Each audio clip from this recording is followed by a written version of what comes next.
আপনারা দেখছেন হলদিবাড়ি টাইমস। কোচবিহার জেলা শাসকের উদ্যোগে এবং ন্যাকব ইন্ডিয়া লিমিটেডের পরিচালনায় আজকে হলদিবাড়িতে ৮০টি সরকারি প্রাথমিক বিদ্যালয় এবং হাই স্কুলকে নিয়ে যৌথভাবে 4টি অ্যাওয়ারনেস ক্যাম্প হয়, মানে mid day meal awareness camp. সেখানে বক্সিগঞ্জ আব্দুল কাদের সরকার হাই স্কুল ও বক্সিগঞ্জ জিপির যত সরকারি প্রাথমিক বিদ্যালয় এবং হাই স্কুল ছিল তাদেরকে নিয়ে mid day meal awareness camp হয়। তো সেখানে যারা প্রতিনিধিরা এসেছিল বাচ্চাদেরকে বিভিন্ন বিষয়ে সচেতন করলো।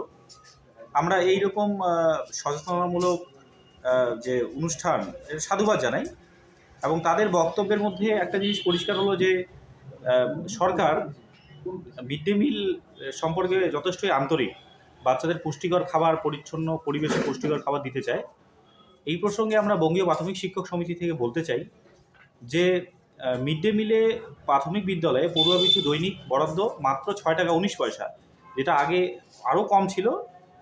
লাগাতার আন্দোলনের ফলে, দেশ জুড়ে লাগাতার আন্দোলনের ফলে সেটা 6 টাকা 19 পয়সা হয়। এবং আমরা বঙ্গীয় প্রাথমিক শিক্ষক সমিতির পক্ষ থেকে দাবি রাখছি যে পড়ুয়া পিছু কমপক্ষে 20 টাকা করে না দিলে যথাযথ পুষ্টিকর খাবার প্রদান করা সম্ভব নয়। এবং আমরা এও বলতে চাই যে বেশিরভাগ প্রাথমিক বিদ্যালয়ে এখনও অবধি ডাইনিং শেডের ব্যবস্থা হয়নি। খোলা আকাশের নিচেই ছাত্রছাত্রীরা বসে খাবার খাচ্ছে। আমরা দাবি রাখছি যে যদি সত্যিই সরকার, কেন্দ্র হোক বা রাজ্য হোক, যদি তারা বাচ্চাদের মিড ডে মিল নিয়ে যদি খুব বেশি আন্তরিক হয়, যেটা তারা কথায় বলছে কিন্তু কাজে নেই, তাহলে আমরা বলবো যে প্রত্যেক বিদ্যালয়ে ডাইনিং শেডের ব্যবস্থা করা হোক।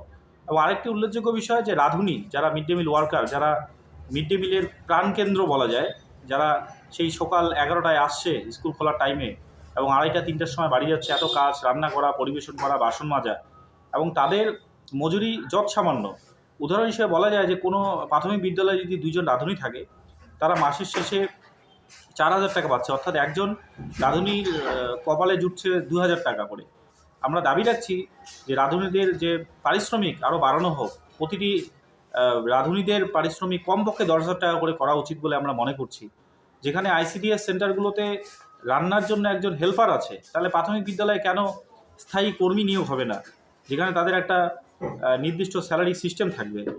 আমরা বঙ্গীয় প্রাথমিক শিক্ষক সমিতির পক্ষ থেকে এই দাবিগুলো, যারা আজকে প্রতিনিধিরা এসেছিল তাদের যে ফিডব্যাক ফর্ম, সেখানে আমরা এই দাবিগুলো বঙ্গীয় প্রাথমিক শিক্ষক সমিতির পক্ষ থেকে লিখে দিয়েছি এবং তাদের প্রতিনিধিদের আমরা ডেপুটেশন দিয়েছি। এবং একই সঙ্গে আমরা বঙ্গীয় প্রাথমিক শিক্ষক সমিতির পক্ষ থেকে কোচবিহার জেলা শাসকের দপ্তরে মেইল মারফত এই দাবিপত্র আমরা পাঠিয়েছি।